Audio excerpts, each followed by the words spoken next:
29 September থেকে পৃথিবীর আকাশে দেখা যাবে দুটি চাঁদ।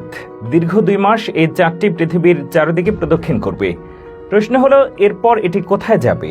কিংবা একসাথে 2 চাঁদ পৃথিবীবাসীর জন্য সুসংবাদ নাকি দুঃসংবাদ? 29 সেপ্টেম্বর থেকে পৃথিবীতে নতুন আরও একটি চাঁদ দেখা যাবে বলে নিশ্চিত করেছেন জ্যোতির্বিজ্ঞানীরা। space.com এর রিপোর্ট থেকে জানা যায়, নতুন চাঁদটি মূলত একটি ছোট গ্রহাণু, যার নাম 2024 PT5। 29 সেপ্টেম্বর থেকে 25 নভেম্বর পর্যন্ত দেখা মিলবে দ্বিতীয় চাঁদের। বর্তমান পরিস্থিতিতে এর নাম দেওয়া হয়েছে মিনিমুন। 29 সেপ্টেম্বর পৃথিবীর কক্ষপথে প্রবেশ করবে এটি। 2 মাস পৃথিবীর কক্ষপথে থেকে আবার নিজের কক্ষপথে চলে যাবে 25 নভেম্বরে। আসলে এটি পৃথিবীকে কেন্দ্র করে ঘুরবে ঠিকই, তবে এটি গ্রহাণুটির স্বাভাবিক প্রক্রিয়া, অর্থাৎ আলাদাভাবে পৃথিবীর কক্ষপথে ঢুকবে না, বরং সেটির কক্ষপথটাই এমন যে পৃথিবীর পাশ দিয়ে যেতে হবে। তবে খালি চোখে নয়, কমপক্ষে 30 ইঞ্চি ব্যাসের শক্তিশালী টেলিস্কোপের মাধ্যমে এটিকে দেখা যাবে। অপেশাদার কোনো টেলিস্কোপ বা দূরবীন দিয়ে 2024 PT5 নামের এই গ্রহাণুটিকে দেখা যাবে না বলেও জানিয়েছেন গবেষকরা। আমাদের আসল ও একমাত্র প্রাকৃতিক চাঁদটি পৃথিবীর সঙ্গে আছে প্রায় 400 কোটি বছর ধরে। সৃষ্টির পর থেকে এটি কখনো পৃথিবীকে ছেড়ে যায়নি।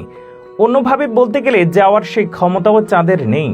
মহাকর্ষ বলের কারণে চাঁদ পৃথিবীর সঙ্গে বাঁধা, চারপাশে ঘুরছে প্রতিনিয়ত। কিন্তু নতুন আসা এই ক্ষুদে চাঁদটি স্থায়ী হবে না।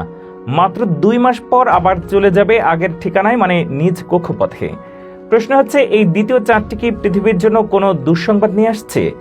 নতুন এই চাঁদ নিয়ে গবেষণা করেছেন বেশ কিছু বিজ্ঞানী ও শিক্ষার্থীদের একটি দল। এই দলের প্রধান স্পেনের ইউনিভার্সিদাদ কমপ্লুটেন্স ডি মাদ্রিদের অধ্যাপক কার্লোস দে লা ফুয়েন্তে মার্কোস।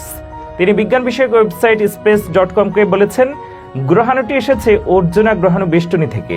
এটি সৌরজগতের গৌণ বা সেকেন্ডারি গ্রহাণু বেষ্টনী। মূলত শিলা দিয়ে তৈরি এই জায়গার গ্রহাণুগুলো।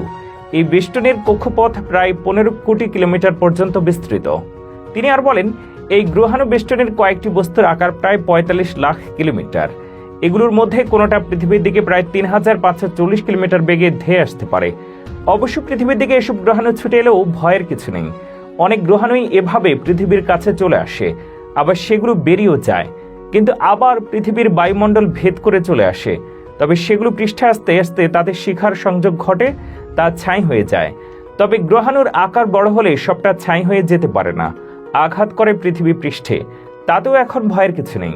তেমন কোনো গ্রহাণু পৃথিবীতে আঘাত করার সম্ভাবনা দেখা দিলে নাসা আগে থেকেই গ্রহাণুটির কক্ষপথ বদলে দিতে পারে, যাতে পৃথিবীতে তা আঘাত না করে। নতুন এই চাঁদটি তুলনামূলক অনেক ছোট। গ্রহাণুটির ব্যাস মাত্র 33 ফুট। এটি একটি 4 তলা ভবনের সমান। তাছাড়া এটি পৃথিবীর কক্ষপথেও ঢুকে পড়ার কোনো আশঙ্কাও নেই। এটি পৃথিবীর অতিথি হয়ে এসেছে, কিছুদিন পৃথিবীকে প্রদক্ষিণ করে আবারও চলে যাবে নিজ ঠিকানায়। তবে এমন ঘটনা এটাই প্রথম নয়। এর আগেও এমন অস্থায়ী চাঁদ দেখা গেছে। এমন ঘটনা এর আগে ঘটেছিল মাত্র 2 বার। একটির নাম 2006 RH120। 20 ফুট প্রস্থের এই গ্রহাণু 2006 এবং 7 সালে 9 মাস ধরে পৃথিবীকে প্রদক্ষিণ করেছিল। তবে বিষয়টি নিয়ে কিছুটা দ্বিমত আছে। অনেকে মনে করেন এটি আসলে 18 মাস পৃথিবীকে প্রদক্ষিণ করেছিল। অন্যটির নাম 2020 CD3। 11.5 ফুট দৈর্ঘ্যের এই গ্রহাণুটি 2020 সালের মার্চে পৃথিবীর কক্ষপথ ত্যাগ করে। বিদায়ের আগে অবশ্য পৃথিবীকে 3 বছর ধরে প্রদক্ষিণ করেছিল গ্রহাণুটি।